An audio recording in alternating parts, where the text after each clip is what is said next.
Ama ni Jesucristo, kami ay liwanagan mo at tutugon kami sa'yo. Alleluia, Alleluia, Alleluia, Alleluia.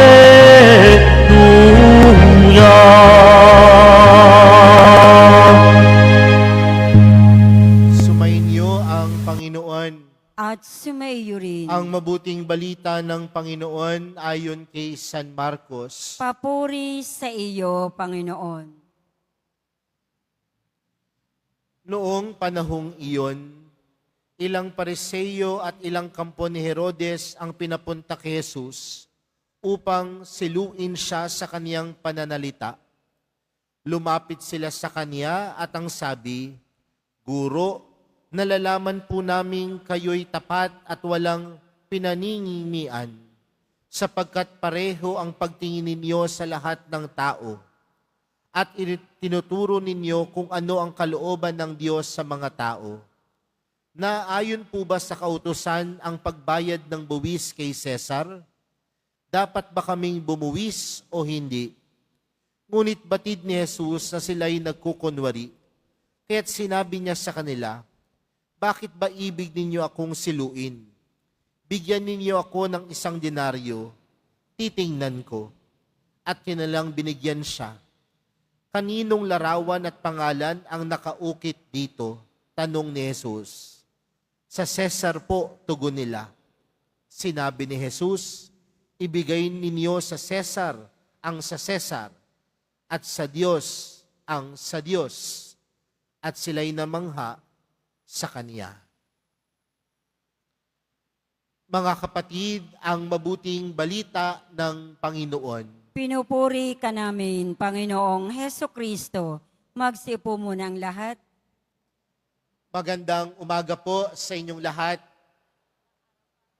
Pwede bang batiin nyo din ang katabi ninyo ng magandang umaga? Mga kapatid, taglay po natin bilang mga nilikha ng Diyos ay kabutihan. Dahil ang Diyos ay mabuti, nangangahulugan po mga kapatid na ang bawat isa sa atin taglay ang kabutihan.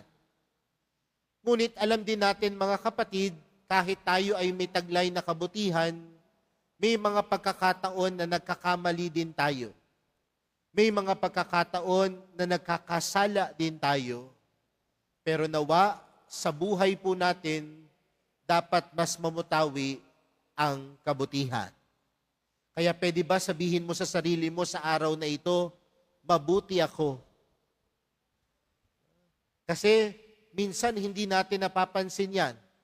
Mas madalas natin minsan makita yung kapangitan natin, yung kasalanan natin, pero minsan maganda ring ipaalala sa atin na sa buhay natin, kahit anumang pagkakamali at pagkakasala, may taglay pa din tayong kabutihan.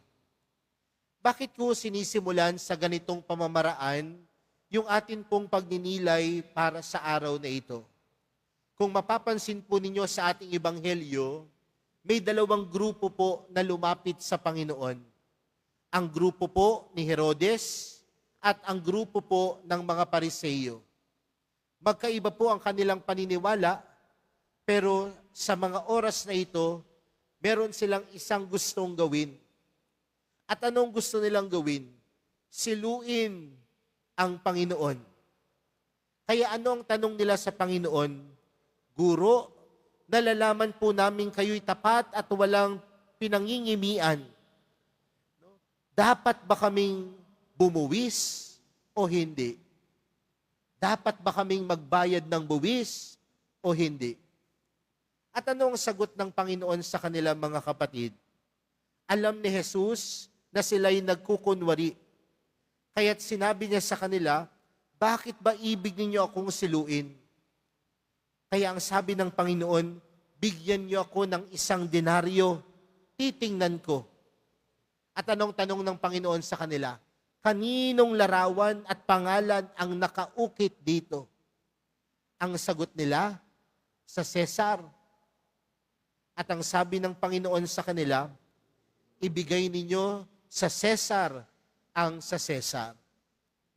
Sa madaling salita, mga kapatid, ang sagot ng Panginoon sa kanilang tanungan ay hindi lamang isang simpleng sagot, ngunit isang pagpapaalala na sa buhay natin dito sa lupa, dapat lagi tayong maging tapat sa Diyos. At kung tayo ay nanatiling tapat sa Diyos, ibig sabihin din doon, mga kapatid, tayo din dapat ay maging tapat sa lipunan. Hindi ibig sabihin nagsisimba ka, pero nagnanakaw ka naman. Hindi naman pwedeng sabihin nagsisimba ka, mapaladasal ka, pero sinungaling ka naman. Ngunit ang pagiging mabuting tao sa lipunan ay pagiging mabuting tao sa harapan ng Diyos. At ang pagiging mabuting tao sa lipunan, sinasabuhay ang turo ng Diyos.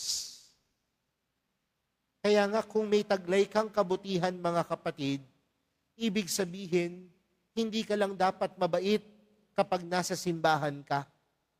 Kundi kung ikaw ay tunay na mabuti at mabait, dinadala mo ang kabutihan na ito kapag ikaw ay nakikisalamuhan na at ikaw ay tunay na kabilang ng lipunan. You are a good citizen of this world if you are first a good citizen of God. And you cannot separate the two. Hindi pwedeng sabihin mong, nagsisimba naman ako pero balahura ko sa kapwa. Ngunit kung ikaw ay mabuti sa harapan ng Diyos, dapat ikaw din ay maging mabuti sa lipunan. Pangalawang bagay, mga kapatid, napakaganda po ng imahe ng ginamit ng Panginoon sa ating ebanghelyo. Kaninong mukha ang nandoon sa bariya? Kay Cesar. Ibigay sa Cesar ang kay Cesar. Pero mga kapatid, alam natin na hindi lang ito patungkol sa mukha ng bariya, sa larawan ng bariya. Ngunit ang pinapaiting ng Panginoon na ang bawat isang nilikha ng Diyos ay larawan ng Diyos. Ang bawat nilikha ng Diyos ay larawan ng Diyos. Ang bawat larawan ng likha ng Diyos ay larawan ni Jesus.